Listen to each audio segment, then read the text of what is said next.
नमस्कार. सर्व शेतकरी बंधूंचे जमीन वाचवा कार्यक्रमात स्वागत आहे.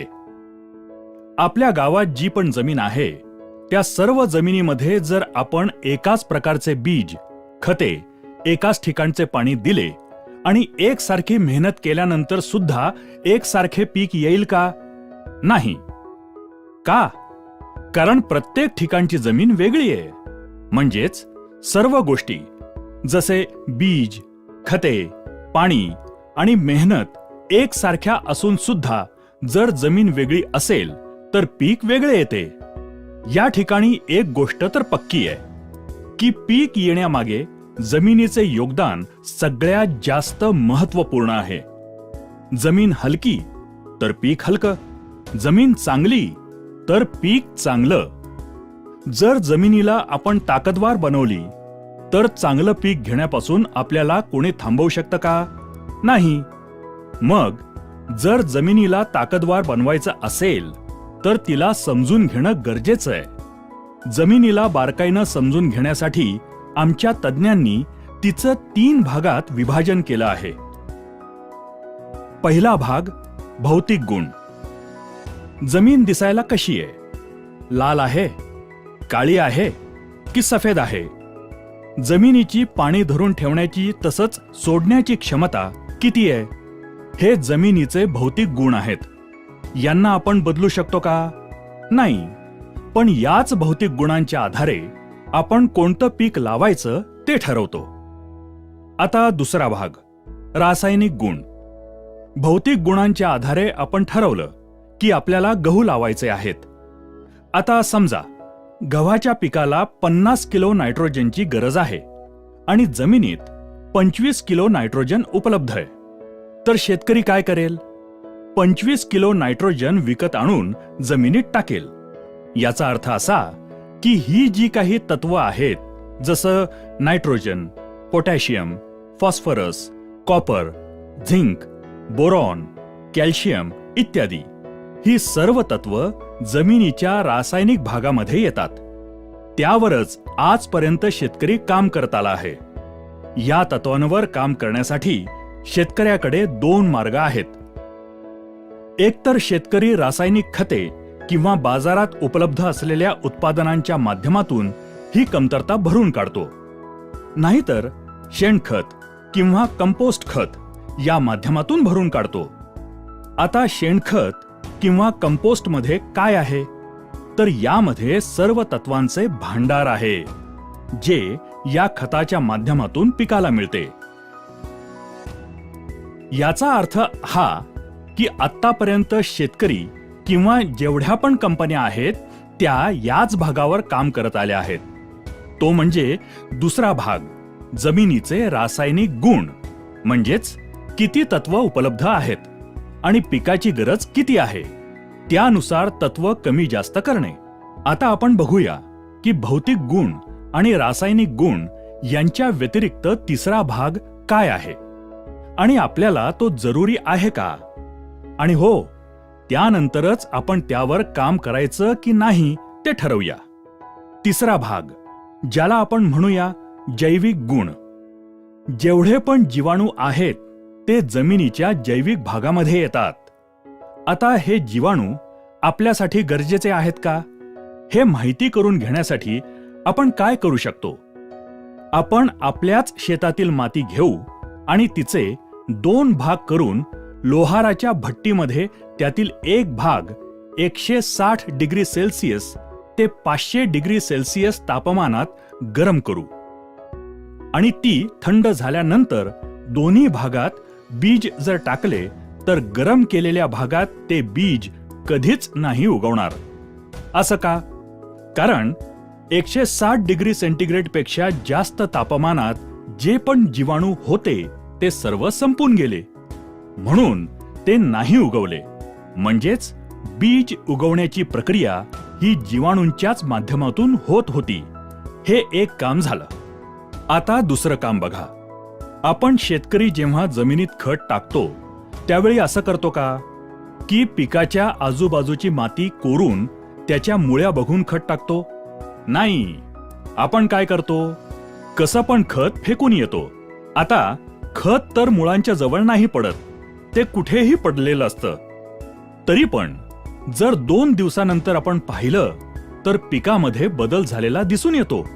याचा अर्थ ते टाकलेलं खत पिकाला लागू पडलं, म्हणजेच खत आणि पीक यामध्ये काहीतरी हालचाल झालीये. मग काय झालं? खत चालून पिकाकडे गेलं की मुळ्या बाहेर येऊन खत खाऊन परत आत गेल्या? नाही, असं काही नाही झालं. या कामामध्ये सर्वात महत्वाचं काम जीवाणूंचं असतं. मला सांगा, जे खत आपण टाकतो ते खत पीक एकाच वेळेला घेतात का? नाही. मग जे खत आपण टाकतो ते स्वतःला जमिनीत साठवून ठेवू शकतं का? नाही. तर जीवाणू काय करतात? शेतकरी जी खतं टाकतो त्यांना साठवून ठेवून पिकांना जशी गरज लागेल त्यानुसार ती खतं पिकात पोहोचवण्याचं काम करतात. हे महत्वाचं काम पण जीवाणूंच्याच माध्यमातून होतं. आता तिसरं काम. बरीच अशी तत्व आहेत जी पिकं असतात त्या स्वरूपात कधीच घेत नाहीत. तुमच्या भाषेत सांगायचं तर समजा गहू घेतले. गहू आपल्या खाण्यासाठी असतात. जर मी तुम्हाला 1 प्लेट भर गहू खायला दिले तर तुम्ही खाणार का? नाही. तर काय करणार? त्याचं पीठ कराल, त्याची चपाती बनवाल आणि मग खाल. याचा अर्थ असा की ज्या स्वरूपात आहे त्यातून दुसऱ्या स्वरूपात बदललं तरच खाऊ शकणार. त्याचप्रमाणे फॉस्फरस, सिलिकॉन यासारखी जी तत्व आहेत ती आहे त्या स्वरूपात पिकं कधीच घेत नाहीत. त्यांना दुसऱ्या स्वरूपात बदलण्याची गरज असते. त्यांना घुलनशील बनवावं लागतं. हे काम जीवाणूंच्याच माध्यमातून होतं. जर आपण फॉस्फरस जमिनीत टाकला आणि त्या ठिकाणी जीवाणूच नसतील तर तो फॉस्फरस जमिनीत तसाच पडून राहील. तो पिकासाठी वापरलाच जाणार नाही. आणि तुम्ही विचार कराल, मी तर पिकात टाकलंय तरी पण फॉस्फरसची कमतरता का आली? मग तुम्ही काय करणार? परत फॉस्फरस आणून टाकणार आणि असं केल्यानं आपला खर्च वाढतो. याचा अर्थ हा की ही सर्व तत्व उपलब्ध स्वरूपात पिकांमध्ये पोहोचवण्याचं महत्त्वपूर्ण काम जीवाणूंच्याच माध्यमातून होतं. आता कार्बन आणि नायट्रोजनच्या संबंधाबाबत तुम्हाला कल्पना आहे का? तर बघा, पिकाला सगळ्यात जास्त प्रमाणात जे तत्व लागतं ते नायट्रोजन. पण जमिनीत जितक्या जास्त प्रमाणात कार्बनची आवश्यकता असेल तितके नायट्रोजन पिकांना चांगल्या प्रकारे उपलब्ध होते. अर्थातच जमिनीतील कार्बनचे प्रमाण कमीत कमी 1% ते 1.5% असणे आवश्यक आहे. तसेच पिके आणि माती परीक्षणानुसारही त्याची मात्रा ठरवता येते. आता शेतकरी काय करतो? नायट्रोजन टाकून सुद्धा नायट्रोजनची कमतरता दिसून आल्यानंतर पुन्हा नायट्रोजन आणून शेतात टाकतो. खरं तर शेतात कार्बनच्या कमतरतेमुळे पिकात नायट्रोजनची कमतरता आली आहे. आता जमिनीत जर कुठलेही तत्व जसे nitrogen, phosphorus, potash, copper, zinc, sulphur या व्यतिरिक्त कुठलेही तत्व कमी असेल तर आपण बाजारातून विकत आणून टाकू शकतो. पण कार्बनची कमतरता असेल तर तो बाजारात विकत मिळतो का? नाही. कार्बन जमिनीत उपलब्ध करण्याचा एकच मार्ग आहे, शेणखत किंवा कंपोस्ट खत. आता हे शेणखत किंवा कंपोस्ट खत काय आहे? हे मोठ्या पातळीवरचं तत्वांचं विघटन आहे. शेणावर प्रक्रिया होऊन ते खतामध्ये परावर्तित होतं आणि जो काही शेतातील काडी कचरा, पालापाचोळा हा मोठ्या पातळीवर कुजल्यानंतर कंपोस्ट तयार होतं. जेव्हा शेतकरी हे सर्व शेतात टाकतो तेव्हा जीवाणू त्यावर प्रक्रिया करून या खताचं सूक्ष्म पातळीवर विघटन करून त्याच्या आतमध्ये जी तत्व असतात ती काढून पिकांपर्यंत पोचवल्यानंतर जो भाग उरतो तो कार्बन असतो. याचा अर्थ हा की जमिनीमध्ये कार्बन उपलब्ध करण्याचे सर्वात महत्वाचे काम पण जीवाणूंच्याच माध्यमातून होते. आता पिकांच्या वाढीसाठी हार्मोन्सची आवश्यकता असते. रोपांना फुलांवर येण्यासाठी आणि फुलाला फळामध्ये बदलण्यासाठी सुद्धा हार्मोन्सची आवश्यकता असते.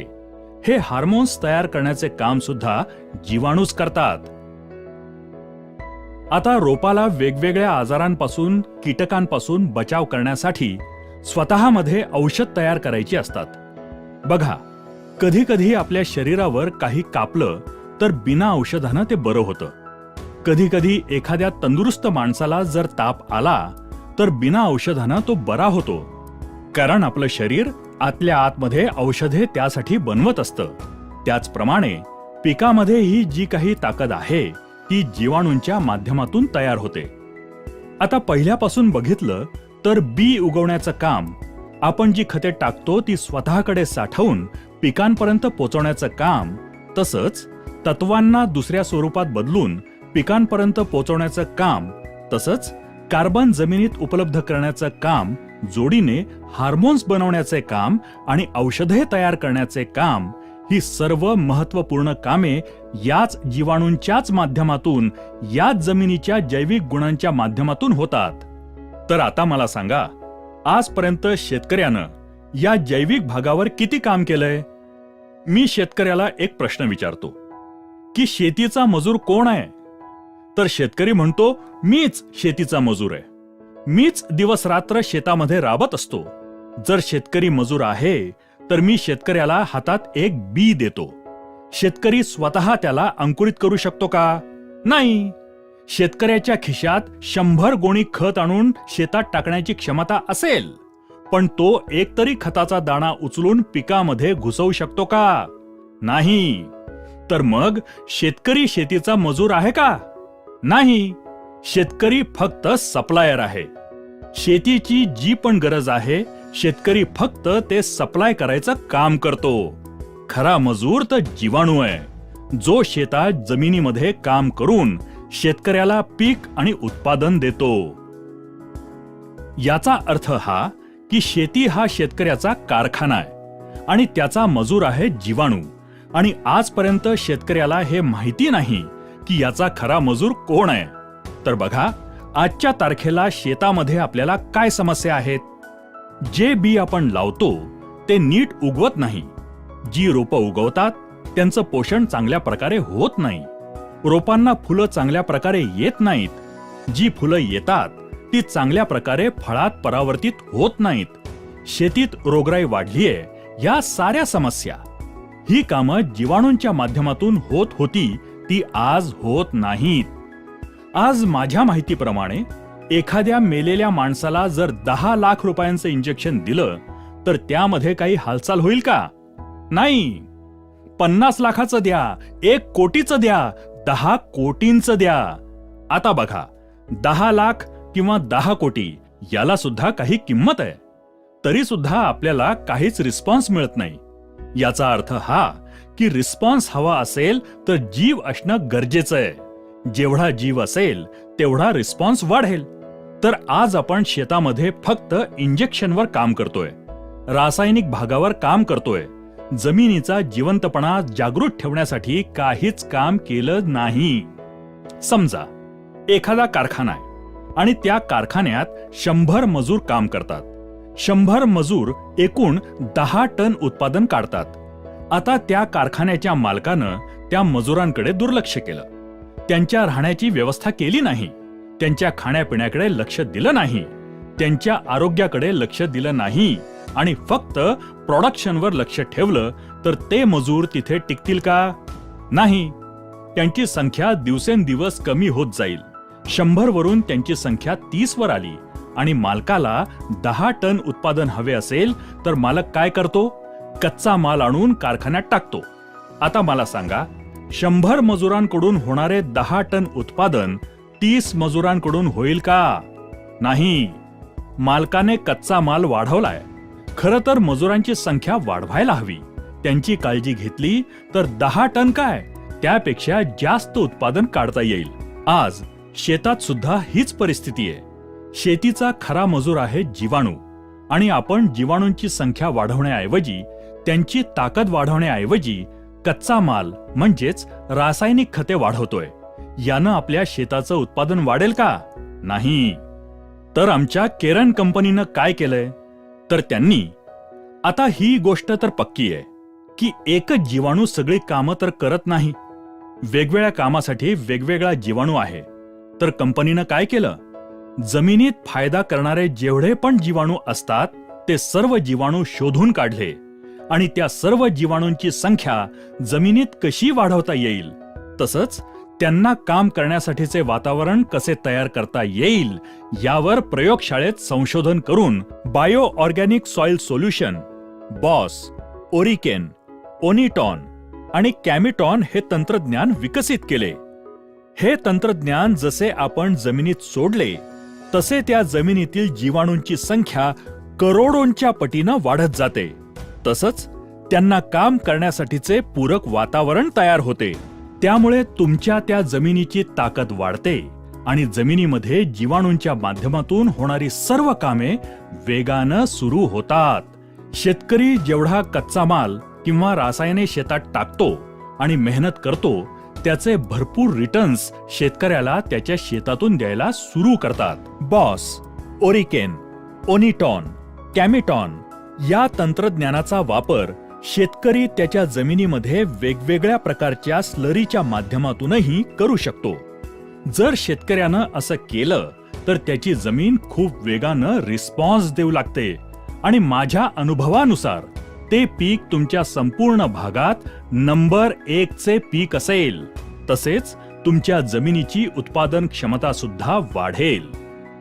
मी शेतकऱ्याला एक गोष्ट नेहमीच सांगतो की पहा, तुमचं अर्ध आयुष्य गेलं कोणतं खत चांगलं आहे, कोणतं बी चांगलं आहे हे शोधण्यात, आणि आज पण तुम्ही शोधतच आहात.